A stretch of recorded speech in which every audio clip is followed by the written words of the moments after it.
of contention. We can see VP trying to double down on the top-down openings for themselves. Both the Sledge and the Buck doing all that heavy lifting and just now finding the confidence to swing into Freezer itself. Shepard the first to commit himself to the inside of it. A lot of HP going to be lost on the side of G2, and now a player goes down as well. Always picks up the next frag. It's a whole flood working their way into the site, and G2 just not able to stop it from the looks of things. They've had to back away. They've had to respect it, and that means more than likely they'll have to allow the plant to go down onto the ground. Blur will try to move back in, retake some control for himself, but he's immediately doused by Joystick, leaving it all on Virtue, who already, unfortunately, had his own comeuppance and trying to push back out to the inside of that kitchen breach. He'll be taken down outright by Dan when he tries to repeat it one final time. So it'll be a flawless start to the game here for VP. If they throw it in the corner and have the intel, Doki will have to move or he might lose a lot of HP. The drone continues to sweep through and gets even more of a semblance of intel in terms of what is going on. Doki, with no clean way to get himself out of there, is dropped to a sliver of HP, but more importantly, he survives, keeps himself in the fray. First kill finally goes over to VP as they catch Alamo rotating down Whiskey Stairs. Doki still blocking off the path forward, unfortunately, with this position on the inside, and now opening up a window for Blur to push from VIP side. Thankfully, that low HP finally comes back to bite Doki.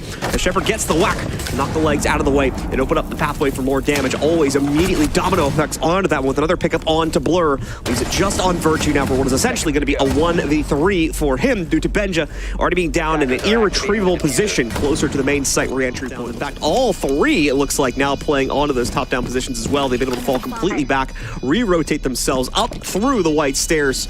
And as a result of that, I'll correct myself, Benja is actually retrievable at the end of the day, but that doesn't mean it's winnable, as Benja is immediately knocked out yet again, this time by Always.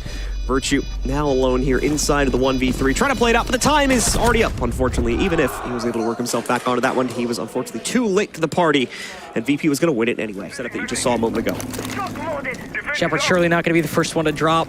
Not going to go for the close quarters off inside a cocktail. To go for that first lance, try and deal with the bathroom position, but it's not working out.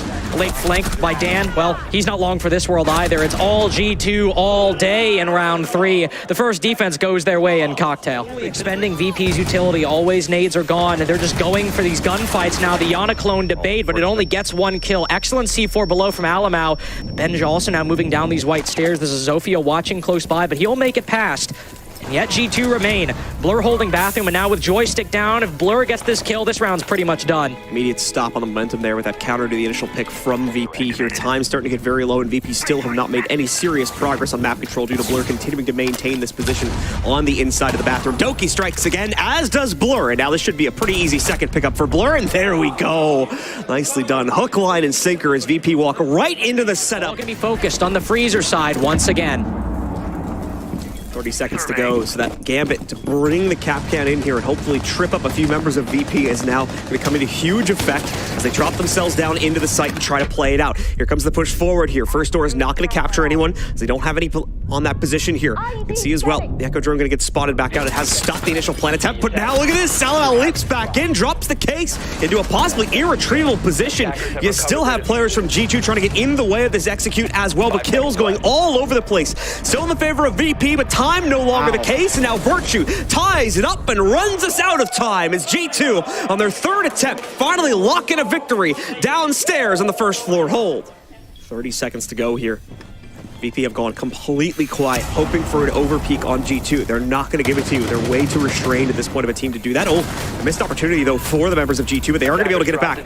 As Pasha gets knocked out, revenge for that opening kill, and now Benja finishes off and already downed Always as well to take him out of the play. Dan, though, finally given a moment of opportunity, trades it back against Blur to be able to knock him down. Doki he restores the advantage for G2, and last member alive is still on repel by Cocktail, so that's an easy shutdown as well. G2 lock in the advantage after they drop the first 2 rounds. It's 4 straight for them to give them a 2-round advantage at halftime. G2 need to consider this, but if they do, it could still be a win. Pasha immediately shuts down Benja as he tries to swing back up through white. Blur's there for the trade, but Dan counteracts it just as well to take down Blur. 3v2, VP still down a player, and now 2 as Alamau has the cutoff for Dan. Shepard, the last player standing here, as we have seen the only other member from VP get knocked out, but the wrong read on the punch from the M59. He does not adjust to the swing quickly enough.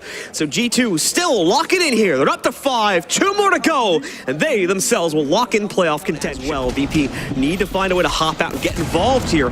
Otherwise, they're not going to have much map control to play off of relatively soon, as Dan more than likely going to be the next target. You can already see that. Dan indeed found out by Benja, taken down by him too. Already one has been isolated. Oh, beautifully done by Alan. The silenced walk in here from the glass rifle to pop off Pasha and make it a 5v3 plant situation here. Going to be 4v2, obviously, with Joystick's response there. The Echo Dream moving in, but he's got the wrong position to try and counter the plant there. So an unfortunate slight for the remaining 2 members on VP, but they're still going to try for it, of course, as Shepard and Joystick are left alone here with about 20 seconds left to get themselves onto the case. Shepard going for the immediate prep kitchen retake.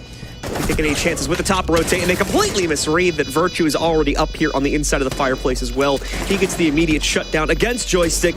Shepard, as you can see, has pretty much resigned himself to it, just going for some stat pad kills at this point. Nothing he can do, and time is now up. This round is going into G2's hands, and one more way will qualify them for the playoffs. Joystick on Cocktail. That's a prime position to send it up white. Alanav's got the white hull cut off. They've got the Cocktail repel.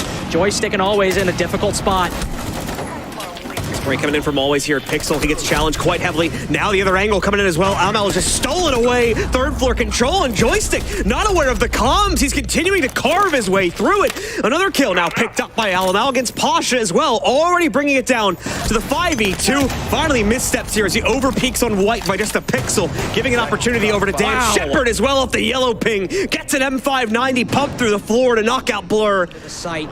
Doki's got a very good position. He's on the back line. They know now that default's up, so he can't move in very quick, but there's Benja slowly waiting till the end of the round to have his impact, and it's just Dan left to make it into the playoffs. Dan with a good pre-read there, catches Virtue, immediately trying to work his way in through hell.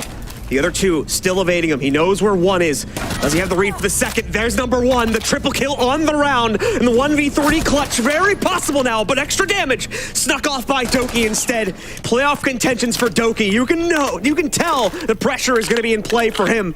Trying to pop up another rotate wall here as well, but finds the angle instead to close it down. That's gonna be G2 moving on to our final playoff bracket as they